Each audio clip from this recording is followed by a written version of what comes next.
All right, so I'm going live real quick because one, on my page, my Facebook thing, this is like my yard, my little space on the internet, and I'm gonna put this on my TikTok, and YouTube and all that too. So follow me, Waltzilla Strongman, and yeah, follow me.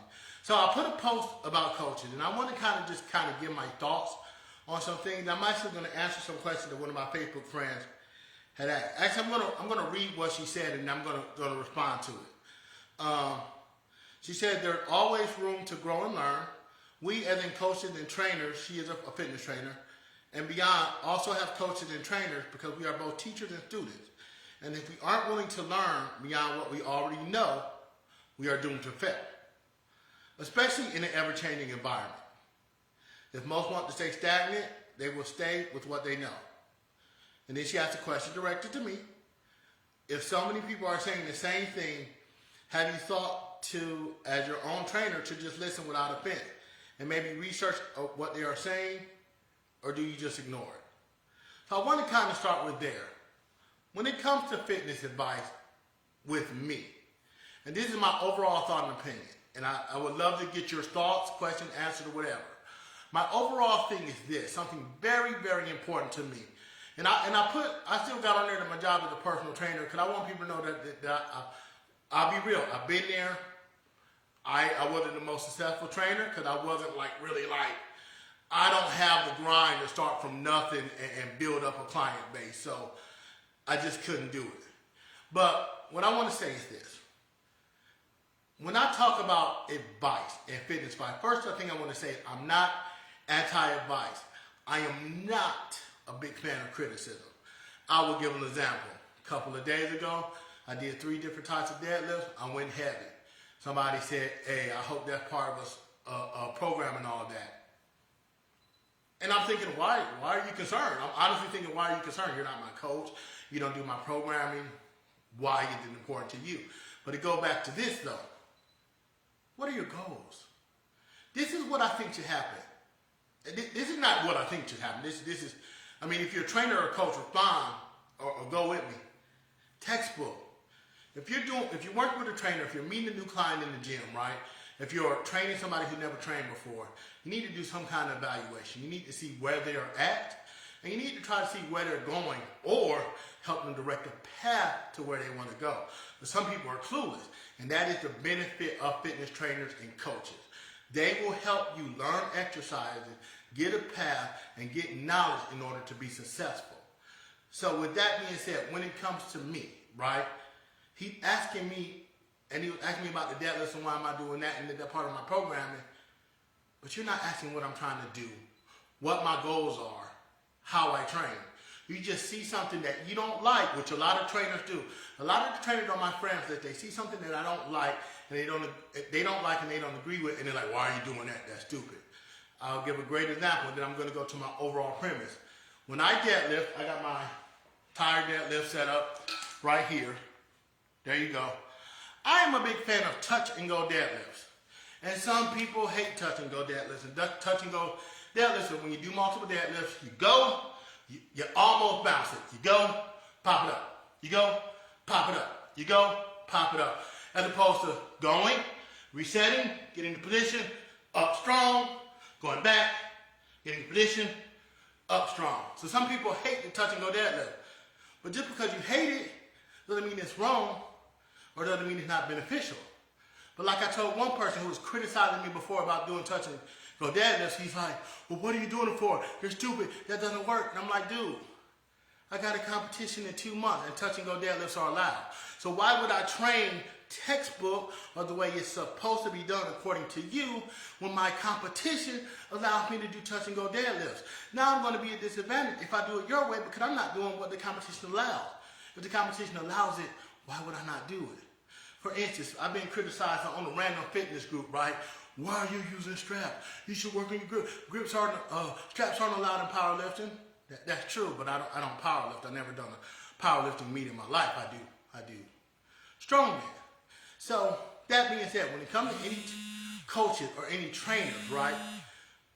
Even online, ask those qualifying questions that you would do if you were trying to get a trainer, get a client in person or in the gym.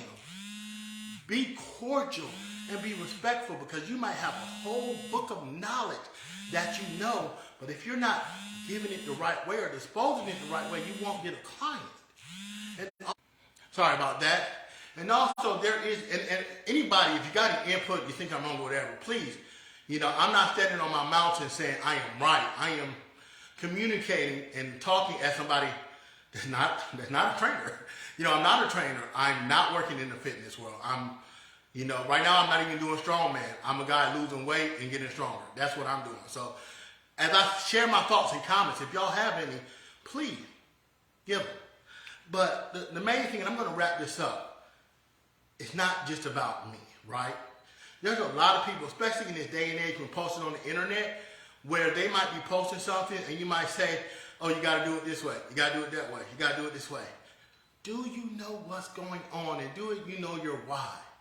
Do you know their why? Do you know why they're only going down to here on the bench press and not touching their chest?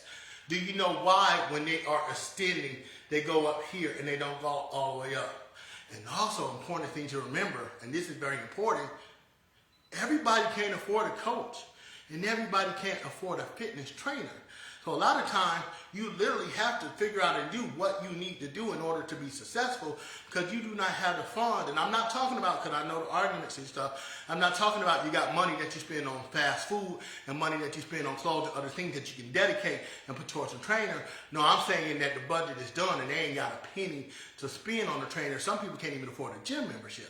So when you give advice and you give information, think about that. Think about that person who maybe can't afford the gym, and you still want to help her. You still want to give her insight. Ask questions to people without criticizing them. Not a single rep was done. I hate that phrase. Not a single rep was done. No, not a single rep was done to you, but for me, it was done in my range and according to my injuries or not injured or whatever. So not a single rep done to you doesn't mean it's not a single rep done. A lot of times good personal trainers will figure out what that range of motion is or what's going on with injuries so they can work with them. So if they only can extend this way, by the time they get done working with them, they'll be up here. But if you just automatically go, you got to do it this way or you're wrong, not a single rep was done, why would somebody want to work with you? If you're a trainer and you're going on post and you're criticizing what people are doing and you're, in other words, in a way judging them, why would they want to train with you? How can you reach them? And I'm going to use this. I'm going to wrap it up with this. I'm a Christian, right? And I believe in the Bible, and I believe that Jesus Christ is Lord, right? But I'm not just shoving people the Bible. I know Jesus Christ is Lord, but I'm not just shoving them the Bible, right? I'm presenting the information because I believe that I have some information that they can have that will change their life. But I got to figure out ways. I got to figure out strategies to do it. Now, with wrapping that up, I just want to say about me. This is me right now, and I'm not going to give all of my stuff, because anybody want to know my goals and they want to know what I'm trying to do, ask me, right? But this is me right now. I'm doing the best I can to do the best that I can. My goal for the last 2 years has been to get stronger and be successful in Strongman. I am doing that. I have lifts that I could not do. I pat myself on the back. Got this yoke thing that we do. I never did before in 2021. First time I did it, I did 500 pounds. Qualified for a competition. In 3 months, I had to get an 800-pound yoke. I moved it in 3 months from 500 to 800 pounds. That's the kind of progress and that's the kind of things that I'm able to do because, one, I believe in Christ, and two, I got a gosh darn hard work ethic. So for me, right now, where I'm at with my goals next year, I want to get a first place in the competition. I would love to get the Georgia Strongest Man, something like that. That's one of my goals. One, I want to go back to nationals. I qualified in 2022, but just keeping it real, it didn't make sense financially for me to go. But I qualified for it, so I want to qualify for it again. My overall goals, on the top, is to get to the official Strongman Games, where I will be competing as a master against the strongest man in the world. For me, in order to get to that point, I'm going to need a coach. I'm going to need a coach. I'm going to need somebody that I'm going to have to need the discipline to say, hey, okay, all right, you said to do it, I'm going to do it. But also, I need a coach that we can dialogue with, that we can discuss things with, and not somebody that's just going to go. Because at a point, I'm going to be like, look, yo, I know you're my coach. I know I'm paying you. But one, I can't break my body. I'm 42 years old, about to be 43. And two, if I got to work 15 hours in a day, I'm going to work 15 hours in a day. I'm going to have to reshift some things with working out. And I'm not going to have an argument about it because you're my coach and I got to get this done and get that done. Even though it's up here, my goals, taking care of my body is up here. So I would need a coach that works with me with that and dialogue with that. So that's my ending. Once again, I'm wrapping this up. Just remember, not just me. When I post, it's not just about me. I got 4,998 friends on my friends list. I got people that on my Facebook friends list, you got the world's strongest man, probably one of the strongest, Zadrunas Hibiscus, and then you got the people that I see that are grinding and trying to lose 400 pounds, and everyone in between, right? Because to me, if I see somebody working out, I want to try to be part of that journey and help them change their life. With that being said, even when you comment on my post, keep in mind that it's not just me that's watching this potential client that can be and work with you. So, just keeping it real, if you dissing me, why would they want to train with you? If you say you don't know what you're doing, they don't know what they're doing. Why would they want to train with you? So just watch your approach. Be mindful of your approach in this fitness industry. With that, I'm out. Thanks for watching.